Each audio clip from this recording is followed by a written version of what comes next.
আমরা পৃথিবীর মানুষ এখন এত বেশি স্বার্থের পেছনে অন্ধ যে থুতুটা ফেললেও চিন্তা করি যে এখানে কোথায় ফেললে আমার একটু লাভ বেশি হবে। পাশের জমিওয়ালার জমিতে যদি থুতুটা ফেলি তাহলে অন্তত আমার জমিটা একটু থুতুর থেকে বাঁচলো, একটু হলেও লাভ হইলো। এই জন্য থুতুটা একটু জোর করে আরেকজনের জমিতে ফেলতে পারলে সেটা আমার লাভ। আমরা হলাম সেই মানুষ। এইরকম সময়ে এসে আর্থিক ইবাদতগুলোতে নিয়তকে খাঁটি করা, এটা হচ্ছে কত কঠিন একটা কাজ।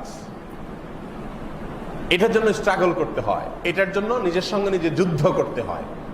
যেমন দান একটা আর্থিক ইবাদত।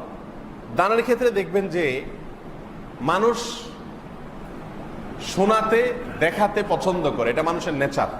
আমি অমুক জামাত দিছি মাদ্রাসার জন্য, আমি এতগুলো মসজিদ করছি আলহামদুলিল্লাহ। বলার আবার স্টাইল আছে, এগুলো বলতে আবার মানে এত সুন্দর করে বলা হয়। এই বলার স্টাইল দ্বারা বোঝানো হয় যে আমার নিয়তের মধ্যে কোনো ভেজাল নাই ভাই, আমি আপনাকে শুনাইতে চাই নাই, কথার কথা বললাম আর কি, ঠিক না? যেমন একটা এক্সাম্পল এভাবে বলে যে ভাই আল্লাহ করাইছে, আমি আসলে আর কি করবো, আল্লাহ করাইছে আমার দিয়ে 5টা মসজিদ, ভাই আল্লাহ করাইছে ভাই, আমার কিছু না ভাই। বুঝতে পারছেন? কোরবানিটা আসলে আমাদেরকে আল্লাহর সন্তুষ্টির জন্য নিজের সকল সুখ ত্যাগ করার শিক্ষাটা কোরবানি দেয়। এখন আজকাল মুশকিল হলো কোরবানির গোশত আমাদের বাসায় উঠে আমরা খাই, ঠিকই আছে, কোরবানির আসল যে শিক্ষা সেটা আমাদের ভিতরে একটুও আসে। কোরবানি মানেই হলো ত্যাগ। কোরবানির শব্দের অর্থটাই কি? ত্যাগ। ত্যাগ। আপনি বাজার থেকে তরতাজা গরু কিনে এনে জবাই করে তাজা গোশত উঠে ফ্রিজে বললেন, খাইলেন, খাওয়াইলেন, মৌজ মাস্তি করলেন, দিলেন মানুষকে, এটা তো ভোগ। এখানে তো ত্যাগের কিছু নেই। ত্যাগটা হলো এর পেছনে লুকায়িত। সেটা হলো ওই ইব্রাহিম আলাইহিস সালাম আল্লাহর নির্দেশকে পূরণ করতে গিয়ে সকল কিছুকে ত্যাগ করেছেন, জবাই করেছেন, এমনকি নিজের সন্তানের গলে ছুরি দিতেও রাজি হয়েছেন। দেওয়া লাগে নাই কিন্তু রাজি হয়েছেন। সেই শিক্ষাটাই হলো কোরবানির মূল শিক্ষা। ওইটা নিয়ে যদি আপনি ফজর নামাজের সময় আরামের ঘুম ত্যাগ করতে পারেন, এই যে ত্যাগ, আপনি হারাম নিতে পারেন, হাতছানি আছে, বিশাল বড় লোভনীয় অফার, চাইলেই ঘুষটা নিতে পারেন, চাইলেই সুদের কারবার করতে পারেন, চাইলেই চুরি করতে পারেন, দুর্নীতি করতে পারেন, কিন্তু আল্লাহর ভয়ে করলেন না, এর নাম ত্যাগ। কোরবানি শিক্ষা দেয় যে আল্লাহর আদেশ মানতে গিয়ে, আল্লাহর নিষেধ থেকে বাঁচতে গিয়ে সবকিছু ত্যাগ। আমি একটা গ্রুপ মেনটেন করি, একটা দল মেনটেন করি, একটা সার্কেল মেনটেন করি, কিন্তু দেখা গেল যে এটা মেনটেন করতে গেলে আল্লাহ অসন্তুষ্টির দিকে যেতে হয়, এই জন্য এদেরকে ত্যাগ করে দিলাম, এর নাম ত্যাগ। কোরবানির শিক্ষা। একজন বন্ধু, আমার অনেক ঘনিষ্ঠ বন্ধু, কিন্তু দেখা গেল যে তার সাথে চলতে গেলে আমার নামাজটা ঠিক মতো হয় না, সে তার সাথে চললে আমার আল্লাহ থেকে আরো দূরে সরে যেতে হয়। এই বন্ধুকে ত্যাগ করে দেওয়া, কাট করে দেওয়া, এটার নাম ত্যাগ। এগুলো শেখায় কোরবানি। এখন এই শিক্ষাটা নেওয়ার খবর নাই, শুধু গোশত নিয়ে আমরা হুলস্থুলের মধ্যে আছি। মোহতারাম হাজরিন, অনেক মানুষ কোরবানি করেন, বিশেষ করে যে করোনা প্যান্ডামিক আসছে, অনেক মানুষ কোরবানি করবেন এই জন্য যে মানুষ কি বলবে, লোকে কি বলবে। সারা বছর করে আসছি, সারা জীবন করে আসছি, এবছর না করলে মানুষ কি বলবে। ছেলে মেয়েরা, নাতি নাতনিরা আশপাশে সবার কোরবানি দেখে চেয়ে থাকবে, কেমন লাগে। এর মানে কি? এর মানে হলো কোরবানি হলো নিজেদের এই সমস্ত খাহেশ মেটাবার জন্য, এটা ইবাদত না। মানুষ জিজ্ঞেস করে, হুজুর ঋণ করে কোরবানি দেওয়া জায়েজ আছে কিনা? কত শত মানুষ যে এই প্রশ্ন করে, হুজুর ঋণ করে কোরবানি করা জায়েজ আছে কিনা। কারণ কোরবানি তো করতেই হবে, আবার ভাগে দেওয়া যাবে না। বাড়িওয়ালা মানুষ, একটা ব্যাপার স্যাপার আছে না, ভাগে কোরবানি দিলে মানুষ থাকে নাকি? ছাগল দিব, হায় হায়, তাহলে তো শেষ। ছাগল দিলে তো আর এলাকা থাকার কোনো যুক্তি নেই, নিজেই ছাগল হয়ে গেলাম। ছাগল কোরবানি দেওয়ার জিনিস হলো, এই জন্য গরু দেওয়া লাগে, প্রয়োজনে লোন করা লাগে। আমি বলি লোন করে কোরবানি দেওয়া জায়েজ আছে যদি আপনি লোন পরিশোধের ব্যবস্থা থাকে। 1 মাস 2 মাস 3 মাস পরে আপনি দিবেন, চুক্তি আছে, যার থেকে তিনিও রাজি আছে। এইভাবে লোন করে, ঋণ করে, হাওলাত করে সওয়াবের কাজ করা যায়। কিন্তু একটা প্রশ্ন আছে, আজ পর্যন্ত এরকম কোন মুসল্লি আমি পাই নাই যে আইসা জিজ্ঞাসা করছে যে হুজুর মসজিদে আমি 50,000 টাকা দিতে চাই হাওলাত করে, এটা আমি কিস্তিতে আস্তে আস্তে শোধ করব, জায়েজ আছে কিনা। এই মুসল্লি আমি পাই নাই আজ পর্যন্ত। কথা বোঝেন নাই? তারপরে মনে করেন একজন গরিব মানুষ পাইছেন আপনার এলাকার, তাকে একটু, সে হয়তো অর্থ কষ্টে ভুগতেছে, হয়তো হাসপাতালে ভর্তি আছে, তার বিরাট বড় বিপদ, এখন তাকে হেল্প করা দরকার। এই টাইমেও কেউ এসে মাসালা জিজ্ঞাসা করে না যে হুজুর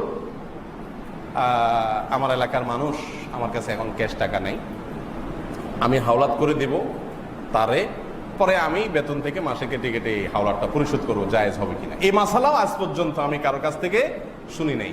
নিজের এলাকার কেউ বিপদে পড়লে এসে বলে হুজুর এলাকার লোক বিপদে পড়ছে, আমার তো বেশি সামর্থ্য নয়, আমি যা পারছি দিছি, আপনি কিছু দেন আর মানুষ থেকে উঠে দেন, এটা না শোনা যায় কেন? সেখানে কেন এই আগ্রহ নাই যে আমি হাওলাত করি হলো এই সওয়াবের কাজটা হুজুরে করতে দিব না, আরেকজনকে করতে দিব না, আমি জানি এটা নিডি মানুষ, এরকম পিওর জানার জায়গা আজকাল পাওয়া কঠিন হয়, আমি নিজের চোখে দেখা জিনিস, অতএব এখানকার সওয়াবটা আমি নিজের অ্যাকাউন্টে জমা করতে চাই, হাওলাত করে করতে চাই, হুজুর জায়েজ আছে কিনা, এই না জিজ্ঞেস করা দরকার ছিল। সেইখানে নাই, সব প্রশ্ন হলো কোথায়? কোরবানিতে। কারণ জানে এখানে হাওলাত করে করলেও গোস্তগুলো সব ফ্রিজে ঢুকবে, লাভটা আলটিমেটলি ঘুরে গেড়া নিজেরই হবে। ভাইয়েরা আমার, অনেক ব্যথা থেকে কথাগুলো বলা, হাসার জন্য না, আল্লাহর ওয়াস্তে এখনো কোরবানির পশু কিনেন নাই, একটু মাথাটা ঝুঁকিয়ে চিন্তা করুন, ভাবুন আপনি কোরবানি কি গোশত আহরণের জন্য করছেন, মানুষ দেখানোর জন্য করছেন, লোকে কি বলবে সেটা থেকে বাঁচার জন্য বলছেন, সামাজিকতা মাথায় রেখে করছেন, নাকি আল্লাহকে সন্তুষ্ট করার জন্য করছেন? এটা নিজেকে জিজ্ঞাসা করেন। সম্পূর্ণ জবাব, সন্তোষজনক জবাব আপনার মন থেকে আসার আগ পর্যন্ত কোরবানির স্টেপ নিয়েন না। এটাকে বলে আত্মসংগ্রাম, এটাকে বলে নিজেকে সংশোধন করা, এটাকে বলে জাহান্নামের পথ থেকে জান্নাতের রুটে আসার জন্য চেষ্টা করা, ইউটার্ন করার চেষ্টা করা।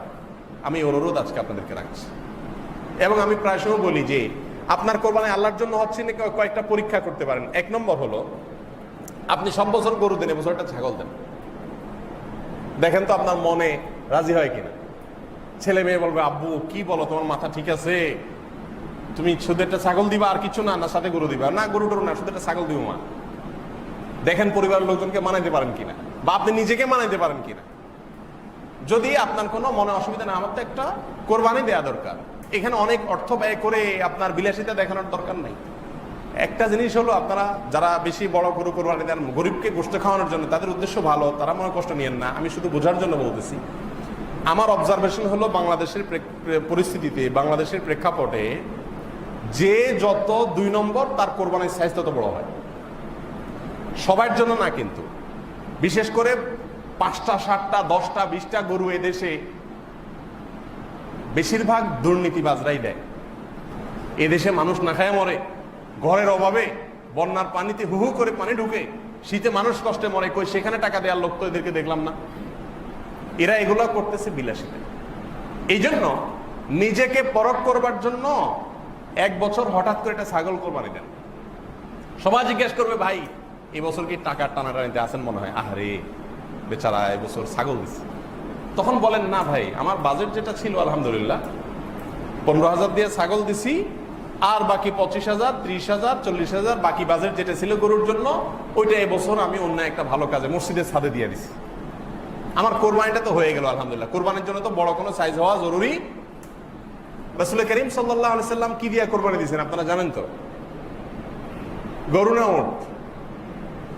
তিনি কোরবানি দিয়েছেন দুম্বা, ছাগল, ভেড়া, এগুলা, এই ছোট ক্যাটাগরি। এখনো সৌদি আরবে যদি আপনি যান, শতকরা 99%, 9% বললে ভুল হবে, শতকরা 99.9% বা আরো বেশি হবে, মানুষ এখনো কোরবানি করে কি? ছাগল বা দুম্বা। এই যে কোরবানির একটা বাহার, গরু, বিশাল বড় গরু, জোড়া গরু, জাম্বু গরু, ট্রাম গরু, এখন তো শুরু হয়েছে নতুন করে ওট, যে কে ওট দিতে পারে। ভাইরা আমার, নিজেকে সংশোধন করার উদ্দেশ্যে একটা বছর বা মাঝে মধ্যে একটু স্ট্রাগল করেন যে ঠিক আছে আমি দেখি আমার আল্লাহর জন্য হচ্ছে কিনা, আমি দেখি একটা ছাগল দিই মন মানে কিনা, সাইজটা আমার কাছে ফ্যাক্ট কিনা। এটা একটা। আরেকটা হলো, এটা আরো কঠিন, সেটা হলো অ্যাসিড টেস্ট। এটা 1 বছর আপনি একটা কোরবানির পশু, সবসময় এটা করা জরুরি না, নিজের হাতে কোরবানি করা সুন্নাত। 1 বছর একটা কোরবানির পশু একজন গরিবকে কিনে দেন। ধরেন এই ভূমিপল্লীতে বহু গরিব মানুষ আছে না, যে কোরবানি দিবে না। আপনি একটা গরু কিনে গরিবের ডাইকা ওরে বাজারে নিয়া গরুটা কিনা ওর হাতে দিয়া বলেন এটা তুমি জবাই করে গোশতটা খেয়ে নিও, আর পারলে একটু গোশত 2-4-5 কেজি আমার বাসায় পাঠাই দিও, গোপনে, কেউ যেন না জানে। এই কাজটা অ্যাসিড টেস্টের মতো কাজ না? টাকা দিয়া বাজারে যায় গরুটা কিনে দিয়া, গরু তার হাতে বুঝাই দিয়ে আপনি নাই হয়ে গেলেন।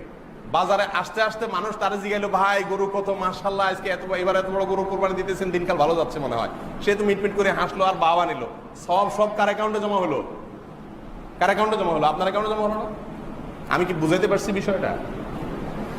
এইভাবে মাঝে মধ্যে, আমি বলতেছি না প্রতি বছর করেন, মাঝে মধ্যে এরকম করেন, এলাকার সবাই জানবে যে আপনি কোরবানি করেন নাই, আরে একটু একটু করে গোশত পাঠাবে আপনার যে বাসায়, আরে ভাই এবার গোশত কোরবানি করেন, মনে হয় টাকা পয়সা টানাটানি আছে, আপনি মিটমিট করে হাসলেন, তাদেরকে কিছু বললেন না, কিন্তু আল্লাহ জানে আপনার কোরবানিটা হয়ে গেছে, সব অ্যাকাউন্টে জমা হয়ে গেছে, গোশতটা কে খাচ্ছে? আরেকজনে খাচ্ছে, আর ক্রেডিট বাহবা যা আছে সব নেওয়ার সেই গরিব মানুষ নিচ্ছে, আর সব টাকার অ্যাকাউন্টে জমা হচ্ছে আপনার অ্যাকাউন্টে। বুঝেন নাই পলিসিটা?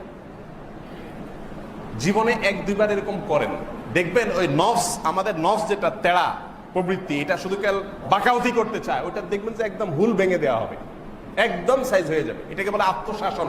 আত্মশাসন, নিজেকে সংশোধন করা, নিজেকে সাইজ করা, নফস বা প্রবৃত্তিকে নিয়ন্ত্রণ করা, এটা চেষ্টা করা। এক কথায়, আপনি কোরবানি করার আগে আল্লাহর জন্য করছেন কিনা সেটা এনশিওর হন। যদি আল্লাহর জন্য না হয়, গোশতের জন্য হয়, তাহলে এটা লস প্রজেক্ট। কোরবানির সময় গরুর গোশতের কেজি প্রতি কত পড়ে? 800-900 টাকা পড়ে না? বাজারে গরু গোশত কিনতে গেলে কত? 550-600 টাকা ভালো ভালো গোশত পাওয়া যায়। আল্লাহ তাআলা আমাকে, আপনাকে, আমাদের সবাইকে শুধুমাত্র এবং শুধুমাত্র আল্লাহকে সন্তুষ্ট করার জন্য কোরবানি করার তৌফিক দান করুন।